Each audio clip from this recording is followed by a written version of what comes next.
नमस्कार, मैं Chandrabhan Prajapati, lecturer mechanical engineering, government polytechnic Bargarh Chitrakoot, आप सभी का यूनिवर्सल ह्यूमन वैल्यूज़ के इस पहले ई लेक्चर में वेलकम करता हूं। आज का जो हमारा टॉपिक है वो है समग्र विकास में शिक्षा की भूमिका, यानी कि role of education in holistic development. तो इसके बारे में हम बात करेंगे। तो पहले हम कुछ इंग्लिश के जो शब्द हैं उनको हिंदी में समझ लेते हैं, क्या कहते हैं। जैसे होलिस्टिक डेवलपमेंट को हिंदी में कहते हैं समग्र विकास। The role of education in holistic development को कहेंगे समग्र विकास में शिक्षा की भूमिका। तो आइए हम शुरुआत करते हैं। सबसे पहले हम जान लेते हैं कि प्रपोजल क्या होता है। प्रपोजल यानी कि प्रस्ताव। तो जब भी आप तक कोई बात आती है, कोई आपसे कुछ बात कहता है, तो वो क्या है? प्रपोजल है, यानी कि प्रस्ताव है।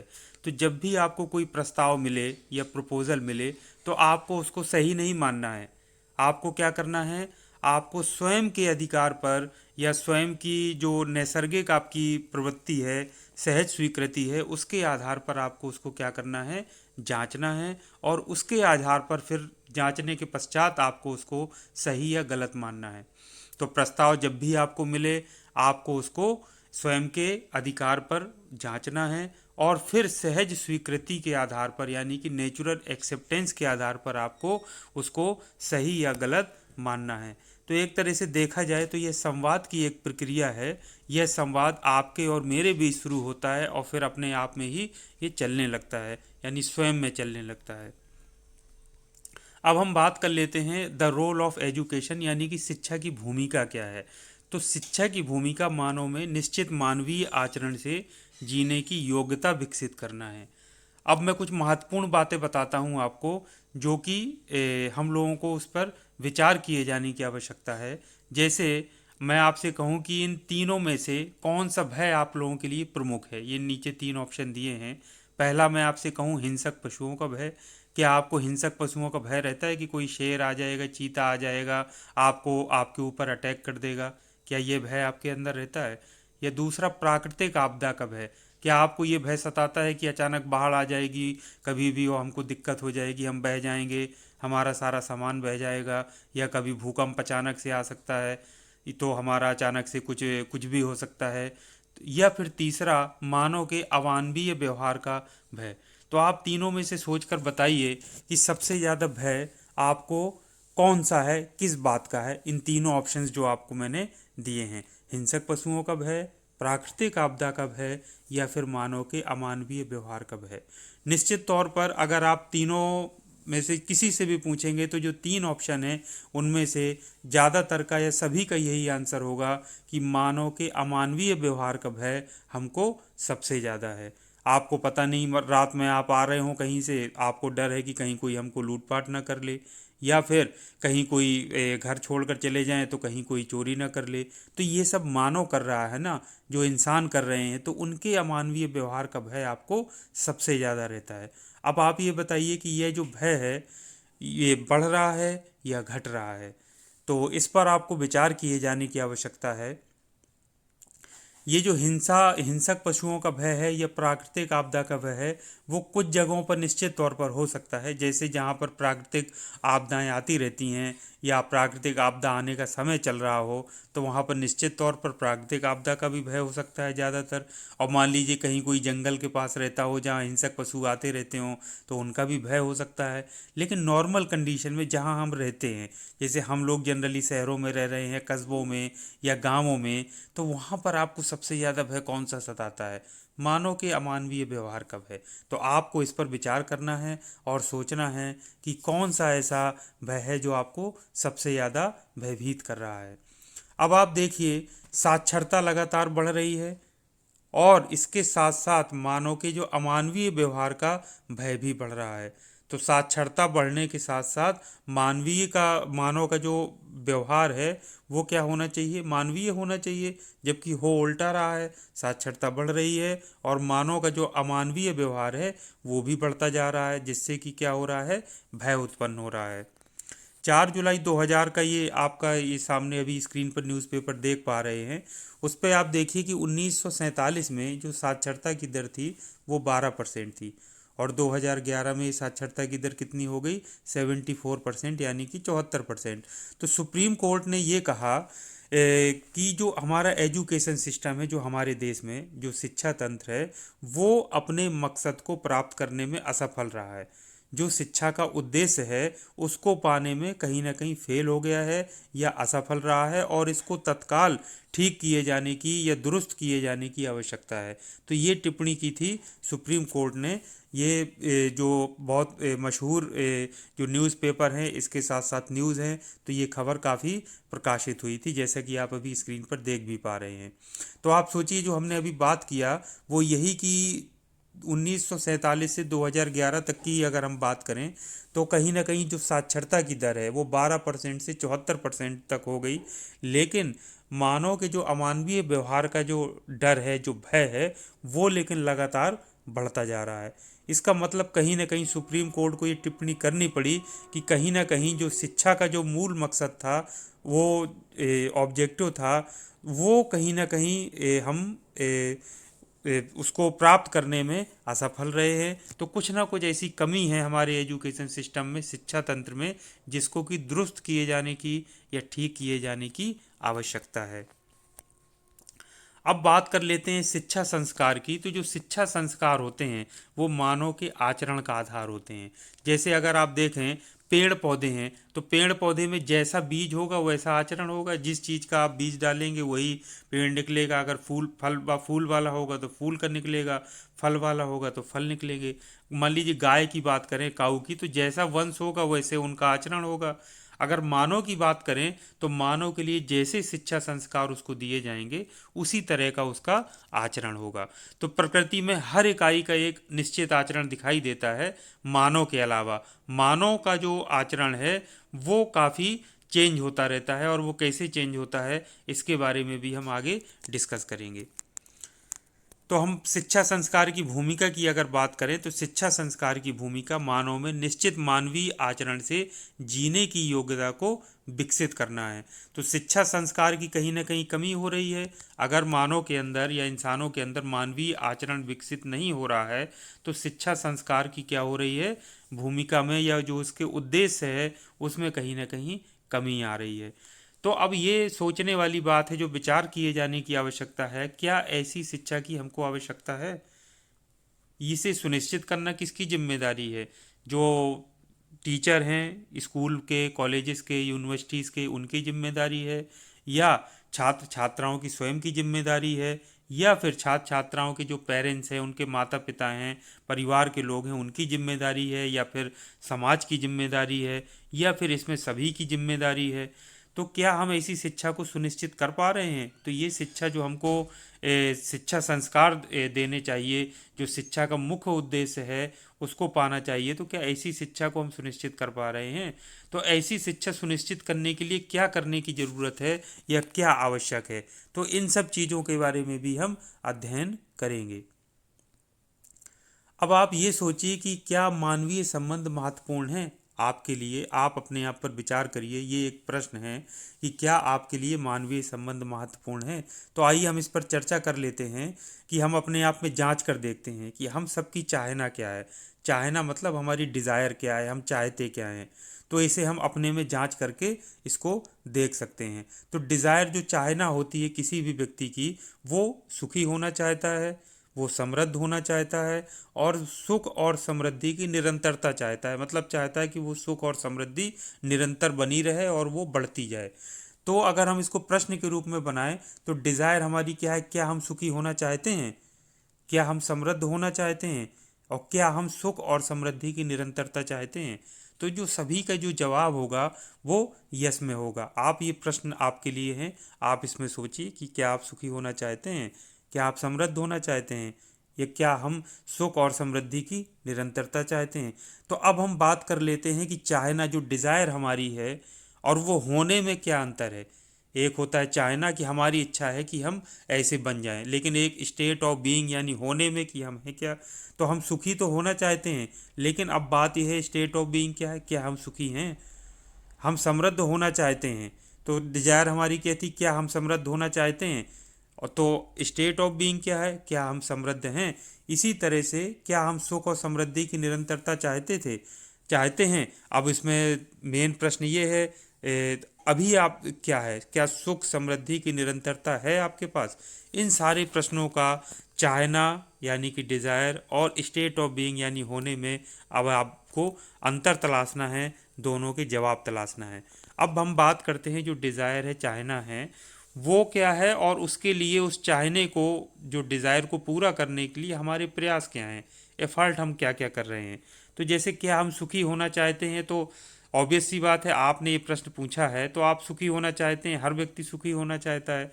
अब दूसरा है क्या हम समृद्ध होना चाहते हैं, तो हर व्यक्ति समृद्ध होना चाहता है। सारे लोग यही कहेंगे, आप भी यही कहेंगे कि हम समृद्ध होना चाहते हैं। और आपसे पूछा जाए क्या आप सुख समृद्धि की निरंतरता चाहते हैं, तो आप कहेंगे हाँ हम सुख और समृद्धि की निरंतरता भी चाहते हैं। लेकिन आपका प्रयास क्या है, सुखी होने के लिए, समृद्ध होने के लिए, सुख और समृद्धि की निरंतरता के लिए आपके प्रयास क्या हैं।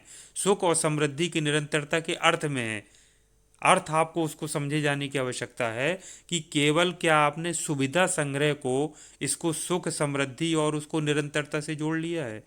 सुविधा संग्रह मतलब जो फिजिकल फैसिलिटीज़ हैं, जैसे हमको घर में कूलर, फ्रिज, टीवी, सोफ़ा, ये सारी चीज़ें चाहिए, टू व्हीलर, फोर व्हीलर चाहिए, बड़ा मकान चाहिए, तो ये हम नई नई वस्तुएं, नए नए मोबाइल, नए नई तरीके की चीज़ें, गैजेट्स हम लेते जाएं, तो क्या केवल ये सुविधा संग्रह, इन सब चीज़ों को इकट्ठा करने में ही सुख है, इसी में समृद्धि है, और क्या इसी में सुख समृद्धि की निरंतरता है। तो हमने उसको क्या मान लिया है, इस पर विचार किए जाने की आवश्यकता है। क्या हमने मान लिया है कि सुविधा संग्रह से ही सुख समृद्धि की निरंतरता होती है। ये प्रश्न है जो कि हमको पूछना चाहिए, आप अपने आप से पूछिए, क्या ये हमने मान लिया है कि सुविधा संग्रह यानी कि जो भौतिक चीज़ें हैं उनको हम इकट्ठा करते रहें और उससे हमको सुख समृद्धि की निरंतरता बनी रहेगी। तो सुविधा संग्रह के अलावा सुख की निरंतरता के लिए क्या प्रयास कर रहे हैं, ये आपको लिए प्रश्न है।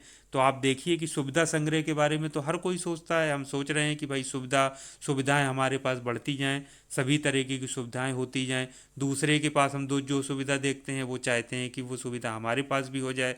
लेकिन आप सुखी होने के लिए या सुख की निरंतरता के लिए क्या कर रहे हैं, इस पर ये विचार किया जाना अति आवश्यक है। तो अब हम विचार करते हैं, आप अपने परिवार में या अपने आसपास देखिए, आपके परिवार में जो दुख है वह सुविधा के अभाव में ज़्यादा है या संबंध का निर्वहन ना होने के कारण ज़्यादा है। इसमें दो चीज़ें बड़ी महत्वपूर्ण इंपॉर्टेंट फैक्टर है। मान लीजिए कोई व्यक्ति दुखी है या परिवार में कोई दुख या समस्या है, तो वो किस वजह से है। क्या वो सुविधा के अभाव में है कि घर में सुविधाएं अब नहीं है इसी वजह से वो दुखी हैं या परेशान हैं, या फिर सुविधाएं सारी उपलब्ध हैं और संबंधों का ठीक से निर्वहन नहीं हो पा रहा है, निर्वाह नहीं हो रहा है, इसी कारण दुख है। जैसे उदाहरण के लिए कोई परिवार है, उसमें सारी सुविधाएं हैं, वो लोग संपन्न हैं, समृद्ध हैं, घर में टीवी, कूलर, फ्रिज, गाड़ी सब है, नौकरी कर रहे हैं, लेकिन सास और बहू में आपस में नहीं बन रही है, तो दुखी हैं, सास भी दुखी है, बहू भी दुखी है। पिता और पुत्र में आपस में नहीं बन रही है, पुत्र पिता से अलग हो गया फैमिली सहित, किसी न किसी रूप में दुख बना हुआ है। तो अब आप देखिए कि क्या सुविधा के अभाव में उनके पास सुविधा नहीं थी इसीलिए वो दुखी हैं, या फिर उनके संबंधों का निर्वहन नहीं हो पा रहा है आपस में इसीलिए वो दुखी हैं। तो इसका जवाब आपको स्वयं मिल जाएगा। आपको स्वयं अपने चारों तरफ, अपने परिवार में, अपने परिवारों के आसपास जो बड़े परिवार, जैसे चाचा का, मामा का परिवार, इस तरीके का आप देखिए उन परिवारों में और विचार करिए कि मेन प्रॉब्लम जो दुख का या समस्याओं का है वो क्या है।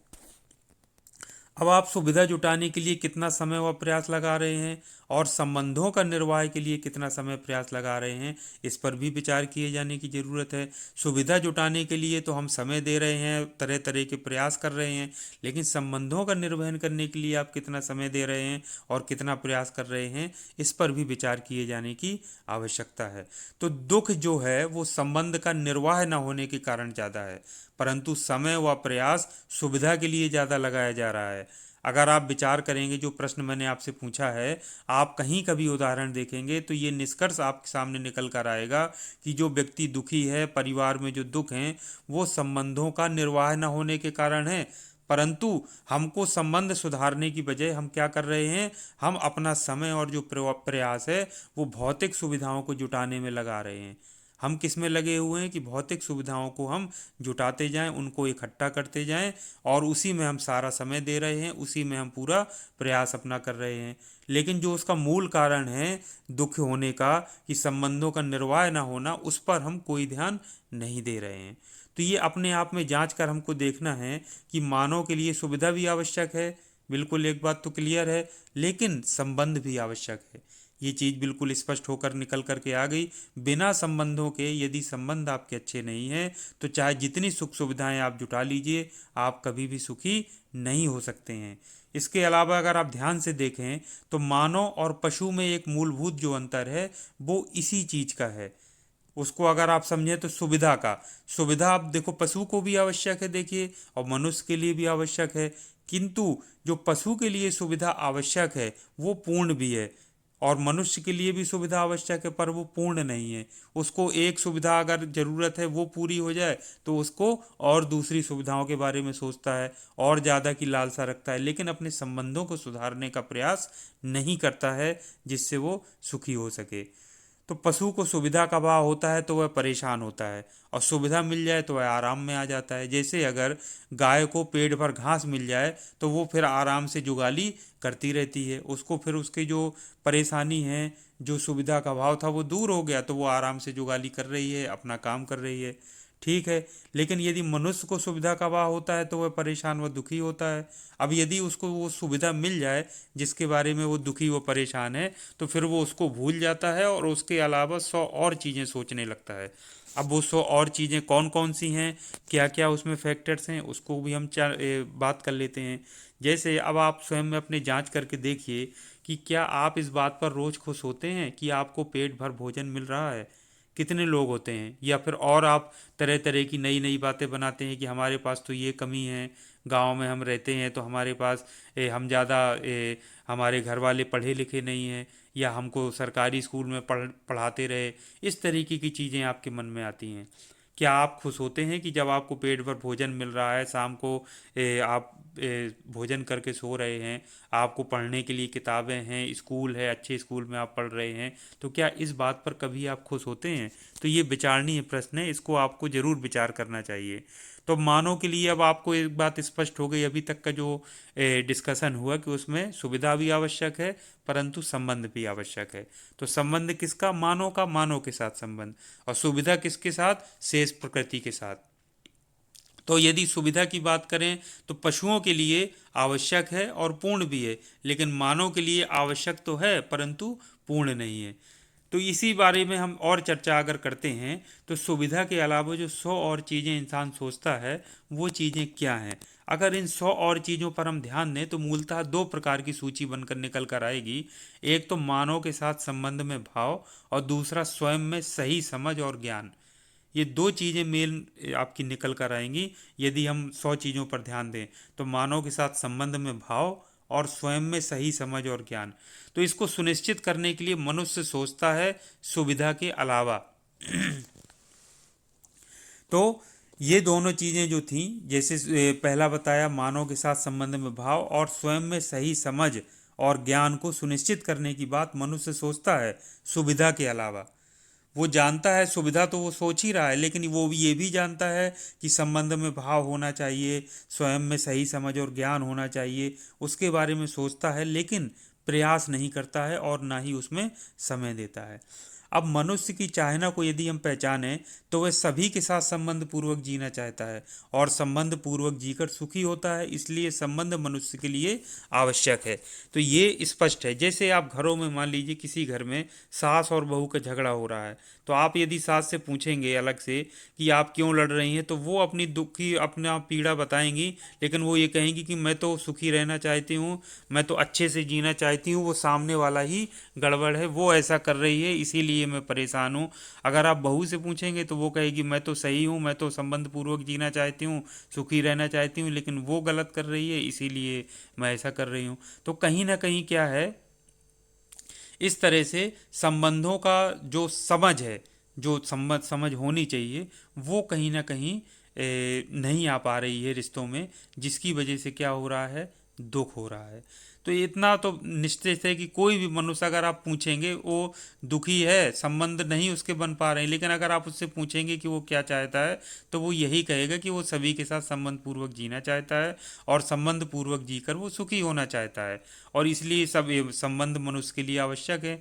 तो ये बात बिल्कुल निकल करके आ गई कि सभी मनुष्यों के लिए अच्छे संबंध मानव के प्रति होना बहुत आवश्यक है। अब आप स्वयं में जांच करके देखें कि आपकी चाहना संबंध पूर्वक जीने की है या आपकी चाहना विरोध पूर्वक जीने की है। तो ये दो चीज़ें आपकी निकल पर आई हैं, या फिर आपने मान रखा है कि जीना तो विरोध पूर्वक ही है, आपने मन में पहले ही ठान लिया, यानी स्ट्रगल फॉर सर्वाइवल या सर्वाइवल ऑफ द फिटेस्ट, ये मान लिया है। तो आप ज़बरदस्ती अगर आप जी रहे हैं तो आपको हर बात पर विरोध ही आप कर रहे हैं। तो विरोध पूर्वक आपने मन में एक ठान के रखा है कि जीना तो विरोध पूर्वक ही है, चाहे जो हो जाए। तो क्या आप वैसा जीते हुए सुखी होते हैं? इस बात पर विचार आपको जरूर करना चाहिए कि पहला, आपकी चाहना संबंध पूर्वक जीने की है या फिर आपकी चाहना विरोध पूर्वक जीने की है, और या फिर आपने मान रखा है कि जीना तो विरोध पूर्वक ही संभव है। तो आप वैसा जीते हुए क्या सुखी होते हैं? इस बात का प्रश्न जरूर आपको अपने आप से पूछना है। तो कोई भी व्यक्ति होगा तो वो यही चाहेगा कि संबंध पूर्वक जीने की चाहना, सभी व्यक्तियों के अंदर संबंध पूर्वक जीने की चाहना होती है, चाहे कोई भी हो। लेकिन कुछ व्यक्तियों में जीना तो विरोध पूर्वक ही संभव है, उनको लगता है, मन में ठान लेते हैं कि यदि हमें जीना है तो विरोध पूर्वक ही संभव है, और इसी कारण से वो दुखी होते हैं। तो इस बात पर आपको जरूर विचार करना चाहिए। तो अंत में फिर से वही मैं कहूँगा कि मानव के लिए सुविधा व संबंध दोनों आवश्यक हैं। आप स्वयं में विचार करके देखिए, अपने आसपास उदाहरण देखिए, ये बिल्कुल स्पष्ट रूप से बात निकल कर आएगी। संबंध मानव के साथ, सुविधा शेष प्रकृति के साथ। तो सुविधा की बात करें, पशु के लिए आवश्यक एवं पूर्ण, और मानव के लिए आवश्यक परंतु पूर्ण नहीं। अब आगे हम ध्यान दें तो ये पता चलता है कि संबंध पूर्वक जीना तो हम सभी चाहते हैं। कोई व्यक्ति ऐसा नहीं होगा जो ये कहे कि नहीं, मैं संबंध पूर्वक जीना नहीं चाहता हूँ। लेकिन हर दिन जब रात में झगड़ा होता है तो अगले दिन यही तय करके शुरू करते हैं कि आज झगड़ा नहीं करना है, परंतु संबंध के निर्वाह की समझ न होने के कारण हम संबंध पूर्वक जी नहीं पाते हैं और रात तक फिर झगड़ा हो जाता है। यानी जो एक नया शब्द निकल के आ रहा है वो है समझ, आपस में समझ। दो चीज़ें अभी तक हमने, दो शब्द जो ढूंढे वो था, एक तो संबंध जो मैंने अभी आपसे बताया, संबंध मानव के साथ, दूसरा सुविधा शेष प्रकृति के साथ। अब एक जो नई चीज़ निकल के आ रही है कि हम झगड़ा किसी से किया, फिर हम सोचते हैं नहीं हम झगड़ा नहीं करेंगे, कल फिर जो है तो अच्छे से रहेंगे, फिर लेकिन रात होने के बाद फिर दूसरा दिन जब आता है तो फिर हम उसकी समझ ना होने के कारण निर्वाह की, कि निर्वाह कैसे करना है, उसकी समझ जब हमारे अंदर नहीं होती है तो फिर हम क्या करते हैं, संबंध पूर्वक नहीं जी पाते हैं और फिर से झगड़ा कर लेते हैं।